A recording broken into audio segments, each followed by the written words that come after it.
So hello and welcome to another Fridays, or maybe not even a Friday, but definitely my thoughts. NISI have been good enough to send me a new product of theirs. I was quite surprised by NISI contacting me, and then I was over the moon to find they got this new product out and they want me to take a look at it. It's a ND-Vario. It's a True Colour ND-Variable filter, basically. You get a nice little fancy little box, or not fancy as I like to say. Simple, clean little grey box, which I like. Inside the box is one of these. This comes in a pouch. It's a nice little, it's actually quite a toughened pouch as well, with a really good Velcro strip on it. And inside the box comes a little plastic bag. And inside this little plastic bag there is a tiny little screw thread, which is your thumb dial for dialing it in and giving you more or less exposure. In the box is a circular ND filter with a really big lens cap as well, which is really quite nice. This lens cap fits right over the top and you can't get it off very easy when it's actually not attached to the camera. So when it's attached to the camera you better pull it off quite easy, but the actual cover is really good. I'm quite impressed. It's a lovely silver tone as well. Let's just pull it apart so you can see it. There it is. Nice little variable ND. This is a variable 1 to 5 stops. Now 1 to 5 stops is going to give you an ND2 to an ND32. So I want to just sort of take it out and show you how this works. They also have another one they do the 5 to 9, but this isn't the new True Colour. You see on the front of this box it's got the new True Colour logo. The idea of the True Colour is they reckon it's got an added high colour fidelity coating, and it stops the crossing. You know, sometimes you get these polarizations, cross polarizations on these variables, and it stops the crossing of that, so you don't get that dark X or that dark cross inside the filter. Now, it's not really bright sunny out there, so I'm going to struggle to probably see how this works, but I will come back and show you in the future whether I've had any issues with it or not. But it's a bit grey outside, but I am going to show you the difference between a 1 stop and a 5 stop. I'll take the 5 to 9 with me as well, and I'll just quickly show you that. The 5 to 9 comes in this little box. No case with this one, but it's got the little thumb finger thing attached to it, and I'll take this out there as well to give you an idea of how that works. But it's not their True Colour one. They are actually working on that at the moment. So I'll take that with me, and I'll take this with me. I'm not going to touch the finger thumb thing because I don't need to, because I'll use the actual thread on the front to turn it, rather than adding that little screw. And I'll keep that little screw in here just so I've got it in the box and everything, keep it together just in case I pass it on one of my giveaways. So yeah, this is from NISI. This is the little case I'm going to keep it in while it's in my pocket. I need to get outside with the camera and get that set up. What can I tell you about it? Now, I've got some stuff written down on bits of paper because my memory is getting terrible as I get older. It's the highest quality HUC, high ultra clarity optical glass. So we're going to have a look at this and see how clear this is. I'm going to take a couple of photographs and I'll have a good examination when I get back on the old Photoshop and Lightroom and see how clear it is to maybe a photograph that I take without the filter on. See if there's a lot of difference. NISI's exclusive with the nano coating. Other filters I've got have nano coatings. This has got a nano coating, which means all moisture and water falls off of it. I've got no water in the van at the moment to show you, but I'll try and put a little bit of water on it at home just to run it off, and I'll put it on the screen for you. I'll run it under the tap just so you can see the water running off of it. But yeah, they're pretty good, the nano coatings. It really does protect the lenses really well. So when it's raining, the water just falls off the front. 2 colour design, yes, I've showed you that. It's got the silver and the black embossed materials, secure grip. It has got a nice grip on the side of it. I've got the wrong one in my hand. It has got a nice grip on the side of it, and it's got like a knurling around the edges there, so you can get hold of it and have a proper good grip to turn it and to fix it to the front of the lens. This is an 82mm, and I will be using an adapter ring to take my lens up from a 72 to an 82. I do that already anyway. I always go for a bigger filter, because then if I ever change my lens or go to an ultra wide lens, the bigger filter should work quite well. So I always go for a bigger lens. That's my recommendation. So 82mm is what I normally go for. slim construction. It is quite a slim build. It's quite a narrow, it's not a big chunky thing. It is actually quite a narrow thing, so it's something quite easy to keep in your bag. So you've got between 1 and 5 stops all in one little filter. No X effect, which I've just explained, optical glass, which I've just explained, and I've also explained the difference. I will give you a price at the moment. As I'm putting this together, we are at mid-January 2022, and the prices on the NISI screen are between £90 and £190. Now I assume that is depending on the size and you buy, and yeah, so that's the price. I'll put any prices up on the screen for you anyway, so you can see as I'm going along, and any information I've got written down I'll also be putting up on the screen. So right, let's get this outside, let's put it on the tripod and let's try it out. Right, so change of scenery from yesterday. I was actually in the van and I was going to take you out and do this by the seaside, but it didn't quite work out. I may use some of the seaside footage, but I thought I'd have to come back and do this slightly different way. So I've come to my local weir, as you can see over my shoulder there, which is a rushing, gushing piece of water. So I'm hoping the volume is okay for you. I'm just about to fit this to my camera, and the first thing I need to do is add an adapter ring, because I didn't put one on before I started. So I have got a 72 to 82 millimeter adapter ring. This is what I use then to take any of my filters, any of my camera lenses, i.e. 58, 52, 72, 78. Now this does come in all the different sizes, and I'll put all the sizes up on the screen for you, but I buy an 82 millimeter which will fit any size of my lenses then, and all I have to do is fit the adapter to the lens, and then this will screw on. So I'm basically making all my lenses up to an 82 millimeter. Right, so I'm going to screw it on the front of the camera, then I'm going to flip my camera screen round so you can see my camera screen there, and then I'm going to do some adjustments and show you how this works. So we are set at one stop at the moment, and we're going to take a photograph of the weir, and then we'll move it around to 2 to 3 to 4 to 5 and show you the difference in the shutter speeds. So I'm going to go to the other side of the camera now, and you keep an eye on this screen there. Right, so the screen is there. I'll just take my live view off, and I'm going to zoom you in a little bit so you can actually see the screen a little bit better.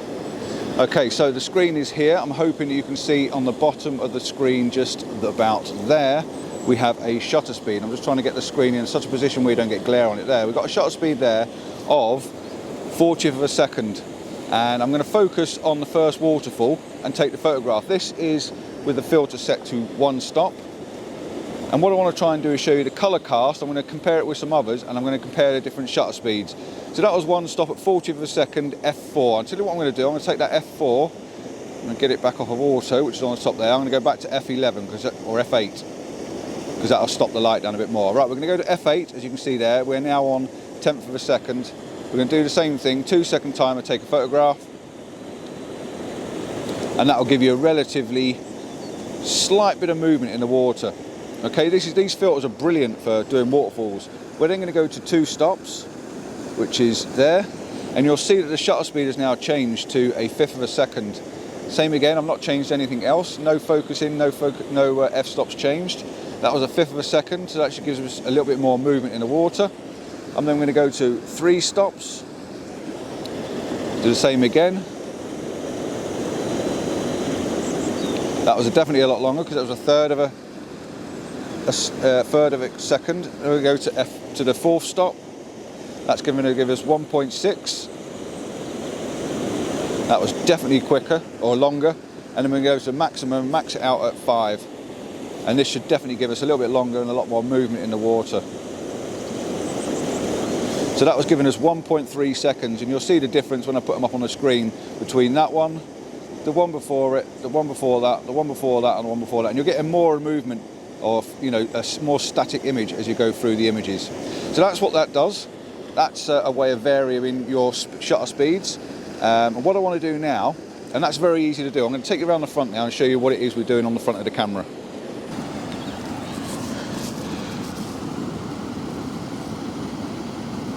So something else this is very good for using as well is on video. Now this is really quite awkward for me because I'm looking at the other end of the camera. So I'm going to switch my camera over onto video mode, and hopefully it's going to come on for you and you'll be able to see the back of the screen. Now on video mode, you can see on the back there, hopefully we'll be focused on that screen. Excuse me, it's quite chilly out here. Yeah, on the video mode, it works really well on video because You should be able to see the weir going on as well in the image, and I will set record. So if I hit record now, I'm on video mode, you'll be able to see the weir down here in this part of the image, and also keep an eye on the shutter speed going on here. I've got the shutter speed set at, let me just check, 125th of a second, and we're on f4 at the moment. That's working the camera. Now as I change this, you'll notice that it gets darker and darker and darker. Okay, now when you're using video, that's gone down to 5 stops. When you're using video, this is a way of controlling your aperture or your shutter speed. This could be a really bright day, and the problem is it's not a really bright day because it's very overcast. So you normally want to shoot video about 125th of a second. Anything faster than that and things start to look very, very static. So you want to get that nice movement and using 125th of a second if you can, so that when I'm waving my hand in front of the camera, you can see the nice camera movement.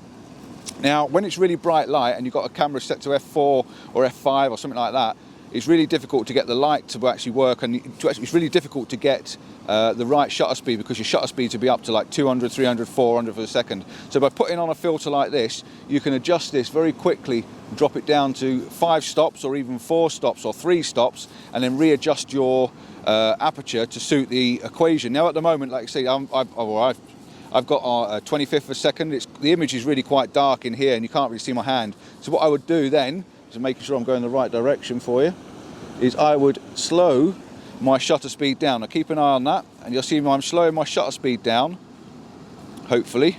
If I've not moved it with my finger, it's very difficult. I'm still on f4, aren't I? Yeah, it's very difficult to do this back to front. So you see as I slow my shutter speed down on this little corner there, that the camera image starts to get brighter. And I have to keep checking because I'll keep pressing it. So as I flick it round, we should be getting faster and faster, or slower and slower shutter speeds. We're now down to 60th of a second, and that's possibly as slow as it will go on this camera. So 60th of a second, and I may have to adjust that to the second stop. You can see that I'm getting a lot more blur on my hand now in the video.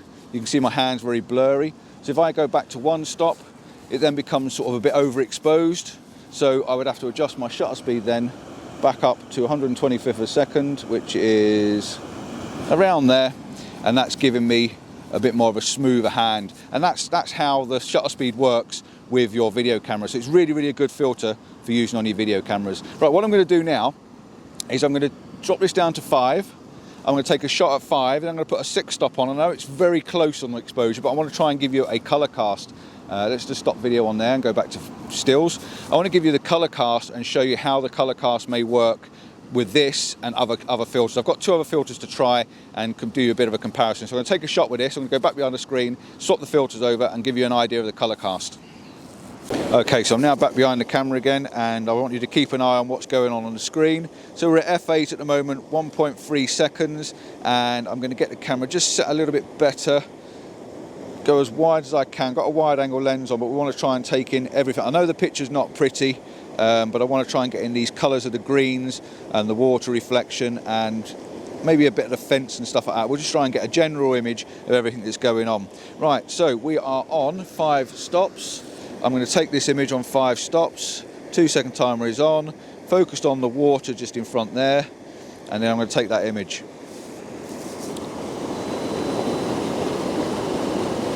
Okay, I'm now going to swap the filters over. You'll notice the filter will change on the bottom there, and we'll put something else on.